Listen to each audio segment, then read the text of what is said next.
Bismillahirrahmanirrahim. Assalamualaikum warahmatullahi wabarakatuh. Alhamdulillah nahmaduhu wa nasta'inuhu wa nastaghfiruh wa na'udzu billahi min syururi anfusina wa min sayyiati a'malina may yahdihillahu fahuwal muhtadi wa may yudlil falan tajida lahu waliyyan mursyida. Asyhadu an la ilaha illallah wahdahu la syarikalah wa asyhadu anna Muhammadan abduhu wa rasuluhu la nabiyya ba'dah. Allahumma sholli ala Muhammadin wa ala alihi wa ashabihi ajmain, amma ba'd. Subhanaka la ilma lana illa ma 'allamtana innaka antal alimul hakim. Rabbi shrah li sadri wa yassir li amri wahlul 'uqdatam min lisani yafqahu qawli.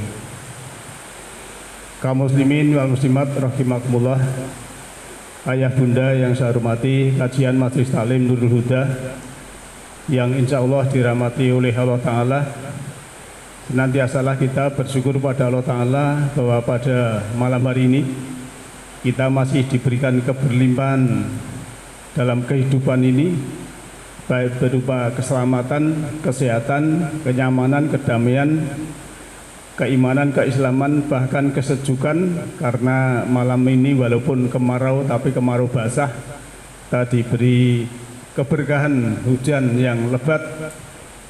Padahal ini kemarau karena tanggal 4 Agustus biasanya tidak hujan, tapi ini malam ini hujan. Ya alhamdulillah, kita syukuri. Ayah bunda yang saya hormati, kaum muslimin wa muslimat rahimakumullah, sesuai undangan di WA Group bahwa topik malam hari ini adalah polemik favoritisme parenting.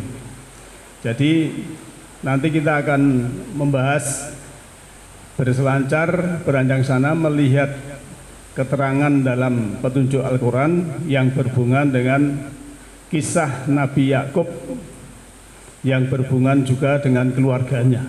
Maka di sini adalah favoritisme parenting. Ya.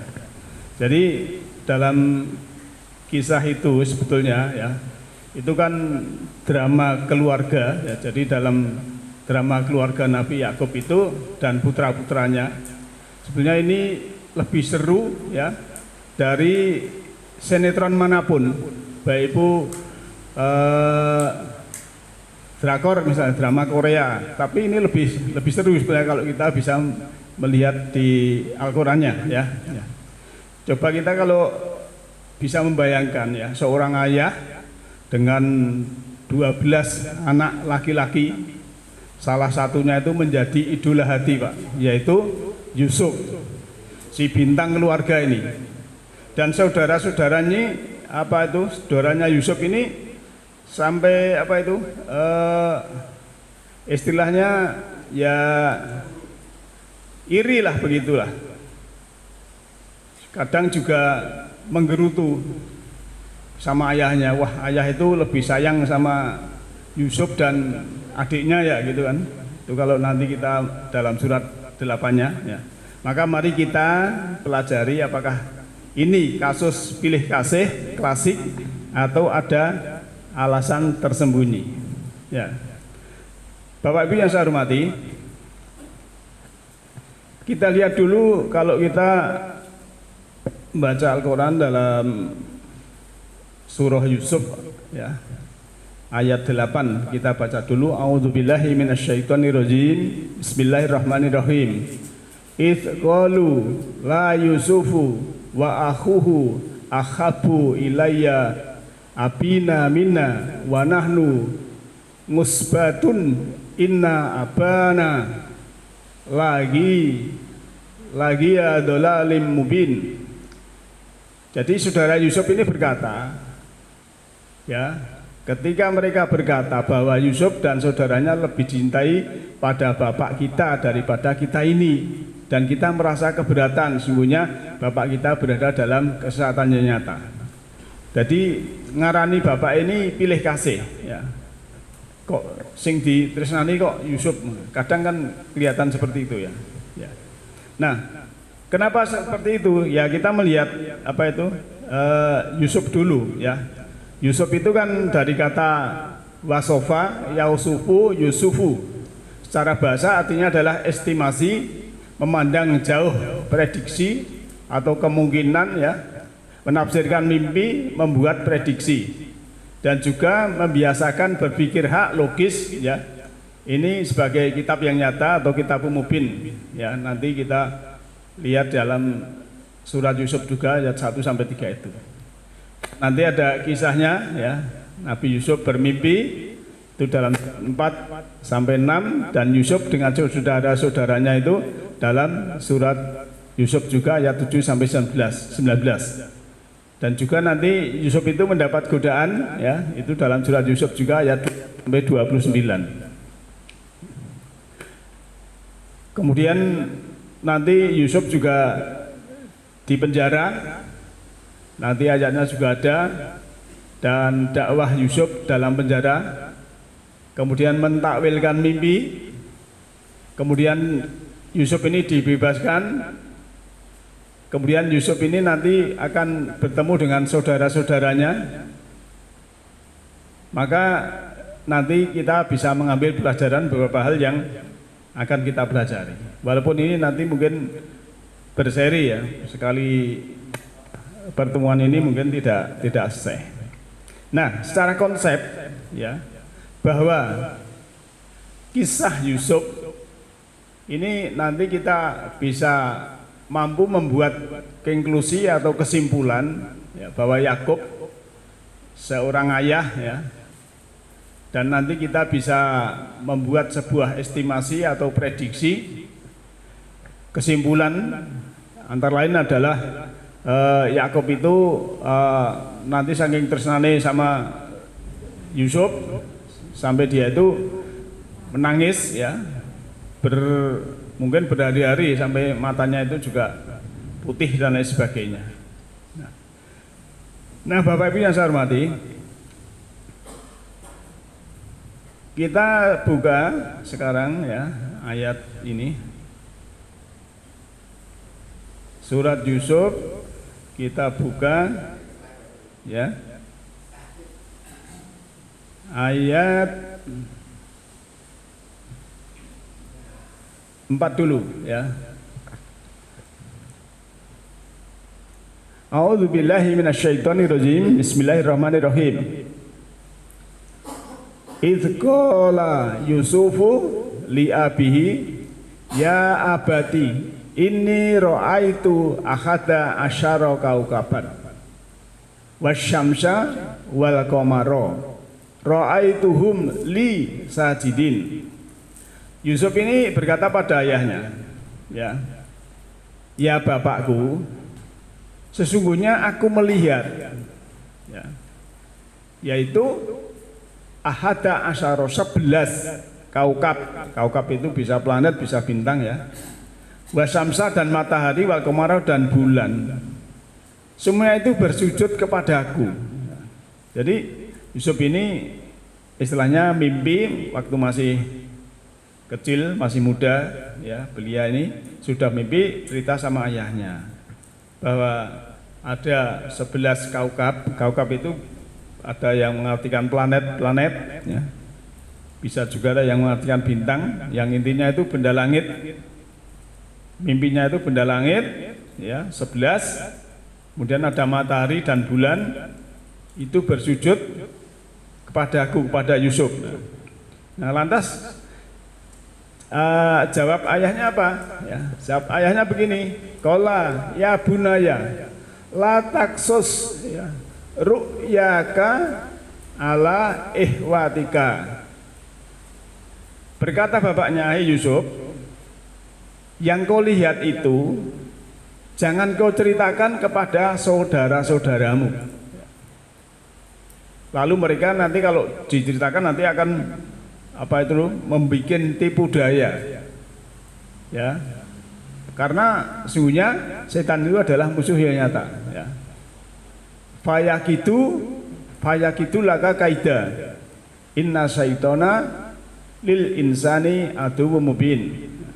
Jadi hati-hati, jangan ceritakan pada saudara-saudaramu ya, kakak-kakakmu gitu maksudnya. Kalau adiknya kan tidak nakal kan begitu ya.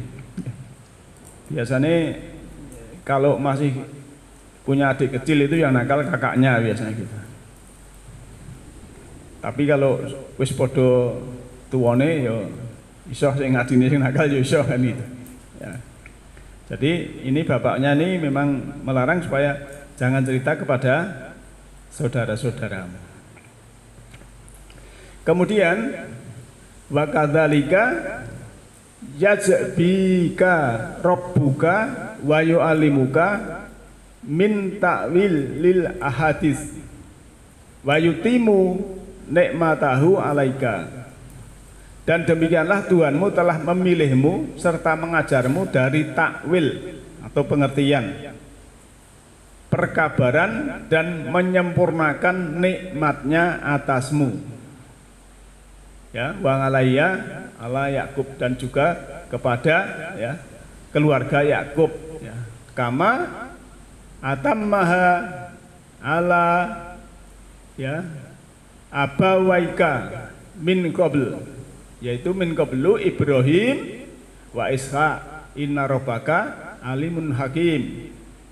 Jadi mendapatkan itu ilmu selain takwil, bisa menakwilkan atau ada pengertian, kemudian diberikan perkabaran dan juga menyempurnakan nikmatnya, sebagaimana nikmat itu diberikan kepada nenek moyangnya yaitu Ibrahim dan Ishak.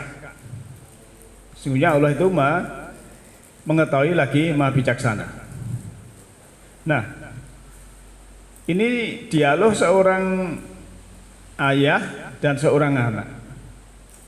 Jadi kalau kita melihat di antara ribuan ya pengasuhan anak, sebenarnya kisah Nabi Yakub dalam Al-Quran ini justru menawarkan kurikulum cinta. Ya, jadi cerita Nabi Yakub dengan anaknya itu kalau kita mendalami itu memberikan pelajaran kurikulum cinta yang unik, Pak. Jadi sangat unik. Sebuah pola didik yang berawal dari kelembutan hati tetapi berakhir dengan keadilan yang mempersatukan. Ketika Nabi Yakub lebih dekat kepada Yusuf, sebagian mungkin melihatnya sebagai pilih kasih. Namun jika ditelusuri hingga akhir kisah, ternyata cinta Yakub adalah benih yang ditanam untuk tumbuh menjadi pohon pengampunan, ketangguhan dan persaudaraan. Ya, sangat luar biasa ya. Ini istilahnya kita ringkas secara global dulu, nanti kita akan melihat secara rinci. Kemudian di ayat selanjutnya ya, ayat 7 masih surat Yusuf. A'udzubillahi minasyaitonirrajim. Laqad kana fi Yusufa wa ihwatihi ayatul lisailin. Lakot dan sungguh-sungguh ya, lamnya lam takkid artinya sungguh, kodenya artinya juga sungguh. Karena adalah fi di dalam Yusufa Yusuf wa ihwatihi dan saudara-saudaranya, yaitu ayat itu tanda lisailin untuk orang-orang yang bertanya. Jadi ini sangat luar biasa karena seseorang ayah dan anaknya, dan cerita itu menjadi tanda khususnya bagi mendapatkan pelajaran bagi yang bisa melihat ayah itu. Nah, dengan melihat itu nanti kita akan melihat beberapa fase, Pak. Jadi misalnya ya, kita mulai dari fase pertama. Itu cinta yang jujur ya, bukan yang dipaksakan. Nabi Yakub tidak menyangkal kecenderungannya hatinya pada Yusuf. Psikologi modern menyebut ya, ini sebagai natural parental preference, kecenderungan alami orang tua karena kesamaan karakter, kepribadian atau kebutuhan khusus anak. Namun bedanya dengan pilih kasih adalah Yakub tidak menelantarkan anak lain. Ia tetap hadir sebagai bapak yang peduli meskipun hatinya lebih terikat pada Yusuf. Disinilah pelajaran pertama, kejujuran emosional daripada memaksakan cinta yang sama rata tetapi palsu. Lebih baik mengakui bahwa setiap anak membutuhkan bentuk kasih sayang yang berbeda.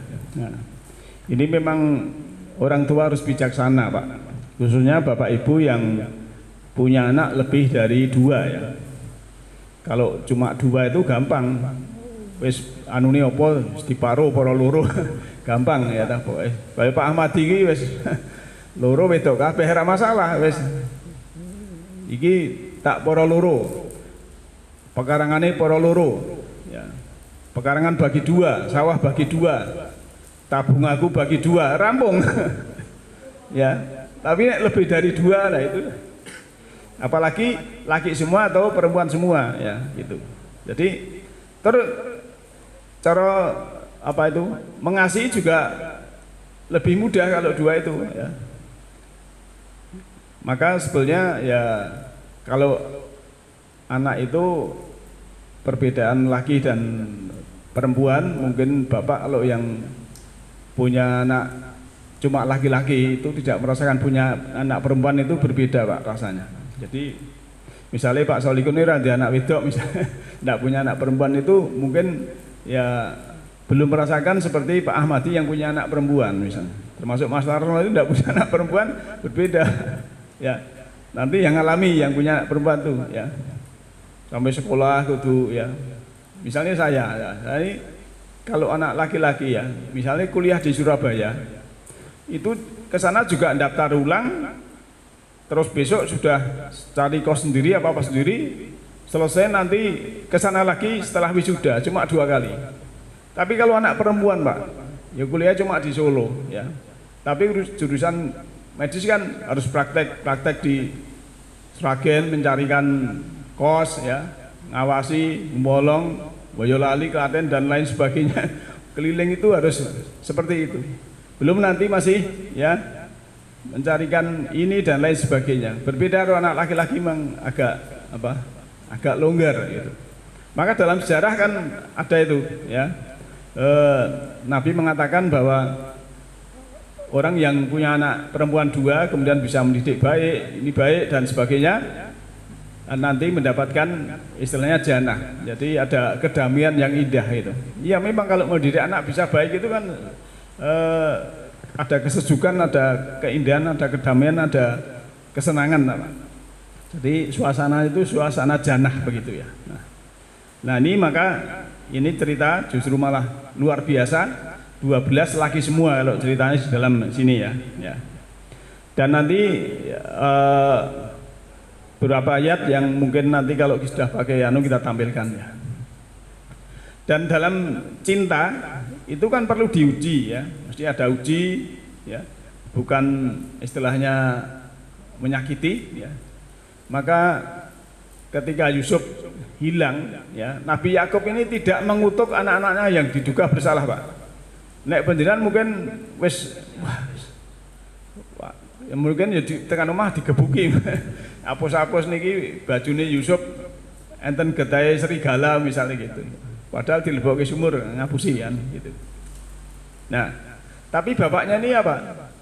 Tetap masih masih cinta, masih tangguh, tidak menghindari konflik tetapi mengubahnya menjadi jalan pertobatan.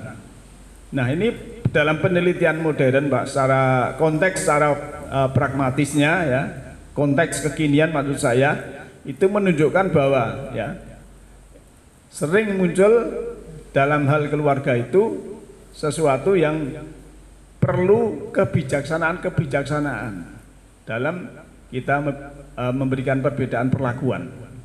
Tetapi karena orang tua itu kadang ya gagal menciptakan keadilan dalam persepsi anak, dikira anak itu persepsinya ayah tidak adil dan sebagainya. Padahal Nabi Yakub ini mengajarkan cinta harus berani menghadapi konsekuensinya, termasuk kecemburuan, tetapi tetap membuka pintu maaf kan begitu. Ya, kalau anak muda itu kan cinta itu konsekuensinya ya cemburu, ini juga ada kan Pak gitu. Tapi cinta itu sebetulnya yang bagus itu saling memberi sayap, tidak menyakiti atau memberi rantai kalau dalam pasangan. Nah kemudian ya, cinta yang menyatukan bukan memisahkan. Di akhir kisah saudara-saudara Yusuf bertobat. Yusuf memaafkan Pak. Nah dan ini ya antara saudara-saudara ini setelah bertobat Yusuf memaafkan, Yakub ini bersyukur ya. Titik temu ini membuktikan bahwa cinta seorang ayah bisa saja berawal dari keterikatan pada satu anak, tetapi jika dijalankan dengan kebijaksanaan, akhirnya akan menyelamatkan seluruh keluarganya. Inilah luar biasa.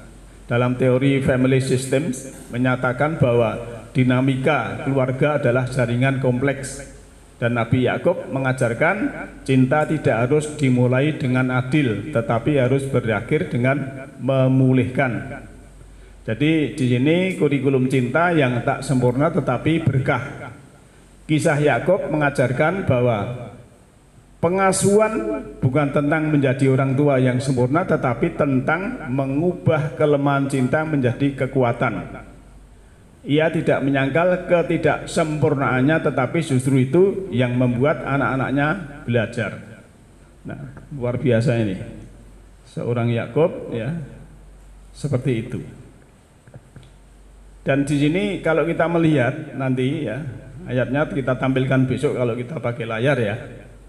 Yusuf ini belajar rendah hati setelah dimanjakan. Walaupun ayahnya itu memanjakan, Pak, cintanya. Yakub itu kan sangat cinta sampai saudaranya iri itu kan, tapi dia tetap rendah hati ya. Yusuf ini tetap rendah hati, dan saudara-saudaranya ini belajar bertanggung jawab setelah berdosa. Dia bertanggung jawab setelah berdosa ya. Dan Yakub sendiri belajar bahwa cinta terbaik adalah yang membebaskan, bukan mengikat. Jadi kurikulum cinta ala Nabi Yakub berprinsip satu, jujur pada perasaan, tetapi tidak lalai pada tanggung jawab. Tadi kan Yakub itu walaupun cinta sama Yusuf, tapi kan yang lain-lain tetap diperhatikan. Ya, misalnya sekolah ya, nek zaman saiki ya tetap diragati, ya, ora peh cinta Yusuf terus Yusuf tok yang disuruh sekolah kan tidak, misalnya seperti itu. Tapi semuanya tetap dijalani dengan baik. Itulah tanggung jawab. Kemudian yang kedua, beri ruang untuk ujian, karena cinta yang tulus tak takut pada air mata. Kemudian yang ketiga, arahkan pada titik temu, sebab ending terbaik bukanlah sama rata tetapi sama-sama pulang. Mungkin inilah makna sebenarnya cinta orang tua boleh saja dimulai dengan tidak adil, tetapi jika dijalani dengan ikhlas dan kebijaksanaan, akhirnya akan menjadi adil dengan caranya sendiri. Seperti matahari, ia menyinari semua, tapi tidak menuntut setiap bunga mekar di waktu yang sama. Ini indah sekali bahasanya. Matahari itu menyinari, tapi tidak harus menuntut ya. Kamu sudah tak sinari, harus ada fotosintesa yang berjalan. Kalau memang bunga itu tidak mau berbunga, ya urusan bunga kan begitu. Nah, Bapak Ibu yang saya hormati, dari kisah ini kan kita mengerti ya, ibaratnya begini, ini kan sabar sekali Yakub ini, sehingga kita itu harus, kesabaran itu penting, Pak. Kalau kita itu misalnya berantem dengan pasangan, golek menangi dewe ya, atau teman atau orang lain, walaupun kita menang, Pak, tapi di situ ada luka, Pak. Jangan sama istri ya berantem, wah mau menang. Yang menang itu sebenarnya egonya. Ya, ego itu sebenarnya ya bukan jati diri, itu pikiran, sehingga yang terjadi ya melukai tadi, walaupun kelihatannya menang tapi sebetulnya ya kalah gitu. Jadi itu karena kalau yang di atasnya ego itu kan sebagai diri palsu itu ya, bukan diri sejati. Sehingga kalau kita sama orang lain ya, itu memang sifat mengalah, tidak langsung menjustifikasi, menghukumi, seperti Nabi Yakub ini sangat luar biasa. Apalagi dengan anak-anak, Pak. Kan saya sering memberikan analogi ataupun sesuatu tentang anak. Kalau Bapak Ibu tidak cocok dengan pasangan ya, besok ke pengadilan agama diproses, gedok, sudah bisa ganti pasangan. Tidak cocok dengan pekerjaan, wah aku di pasar ini nggak cocok, pindah pasar bisa. Saya tidak cocok di tempat ini, pindah pekerjaan bisa. Kemudian domisili rumah, wah aku naik ini tidak cocok dengan tetangga, mau pindah bisa. Tapi kalau dengan anak, Pak, mau diapakan? Anak itu ya tetap anak, mau apa? Dipisah kemanapun, tidak ada yang namanya mantan anak atau mantan bapak atau mantan ibu. Gitu Bu, tidak ada yang namanya mantan. Tapi kalau mantan istri, gitu, mantan tetangga, mantan teman kerja itu ada. Itulah maka harus ya kita sabar. Maka di beberapa ayat, diantaranya surat Al-Ghabun ayat 14 dan lainnya itu kan anak itu kadang disebutkan fitnah, kadang disebutkan ngadu dan lain sebagainya. Memang itu perlu kesabaran. Maka kita melihat di sini adalah kisah Nabi Yakub ini perlu kita pahami nanti ya, bahwa sebetulnya sangat luar biasa kalau yang tadinya cuma mimpi, kemudian mimpi itu ayahnya saking cerdasnya, jangan ceritakan kepada saudaramu ya. Kemudian sampai nanti kan ceritanya terus itu ya. Tapi nekat saudaranya ini berbohong pada ayahnya bahwa Yusuf itu dimakan serigala, ternyata dimasukkan ke sumur. Nah, ini oleh Allah ada skenario yang sangat luar biasa. Kemudian di situ ada yang lewat sumur apa itu Yusuf ini bisa terselamatkan ya. Kemudian dibeli seorang pejabat ya. Dan di situ nanti Yusuf juga dapat ujian ya, dengan seorang perempuan yang menginginkan ya pada Nabi Yusuf. Nanti ceritanya ramai sekali nanti kalau kita sudah pakai layar, pakai ayat-ayatnya ya. Kemudian karena fitnah, Yusuf ini lebih baik di penjara daripada ini masalah seperti itu. Walaupun ya kalau di sidang Yusuf itu menang karena barang buktinya itu ada, Pak. Yang robek itu baju di belakang. Tapi ya karena mungkin kalah kuasa ya. Kalau di Indonesia ini kan seperti itu ya. Kalah kuasa. Yang dulu itu kalau melihat di Surabaya itu ada seorang dengan kekasihnya jelas-jelas membunuh tapi bisa bebas. Jadi kan ya kasihan betul kalau seperti itu ya. Maka di sini cerita nanti ya sampai Nabi Yusuf di penjara, kemudian di penjara juga ada itu takwil mimpi yang perlu disampaikan kepada raja, kepada temannya dua orang ini, tapi lupa dan lain sebagainya. Tapi endingnya juga nanti Yusuf bisa menampilkan dan diangkat sebagai apa itu kalau secara apa konteks kekinian ya Menteri Ekonomi atau apa sementara gitu.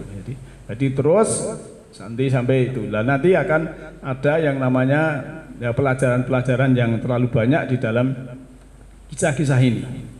Nah, Bapak Ibu yang saya hormati, untuk malam ini sebagai kesimpulan dulu bahwa sebuah kisah itu karena ayat dan pelajaran bahwa kisah dalam Quran itu adalah ahsanul qasas, sebaik-baik cerita.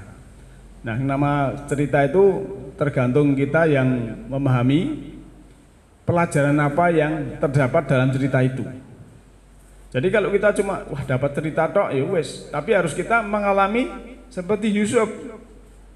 Mengalami seperti itu. Kalau ada goncangan, ada kehidupan, kan namanya orang beriman itu kan pasti ada ujian, Pak. Nah, ujian itu sebenarnya Allah itu tidak membebani suatu hamba yang melebihi kelebihan apa itu bebannya. Nah, oleh karena itu mari kita dalam berkeluarga kita pakai hati nurani ya, kita pakai kebijaksanaan sebagaimana Nabi Yakub ini, sehingga nanti endingnya itu akan istilahnya baik semua. Jadi nanti kan ada reuni akbar antara Yusuf, adiknya ya yang ditahan dulu, kemudian bapaknya dan sebagainya. Itu nanti apa istilahnya kejadian yang dilihat bahwa 11 kaukab bersujud matahari dan bulan tadi nanti akan terjadi setelah di akhir cerita. Nah, Bapak Ibu yang saya hormati, untuk malam ini sekian dulu, nanti setelah selesai ada informasi. Yahdillahu linurihi mayasa. Allah memberikan cahaya semesta rohani pada siapa kehendaki. Siapa kehendaki adalah orang-orang yang berkehendak. Nasrun minallahi wa fadlun qarib. Alhamdulillahirabbil alamin. Assalamualaikum warahmatullahi wabarakatuh.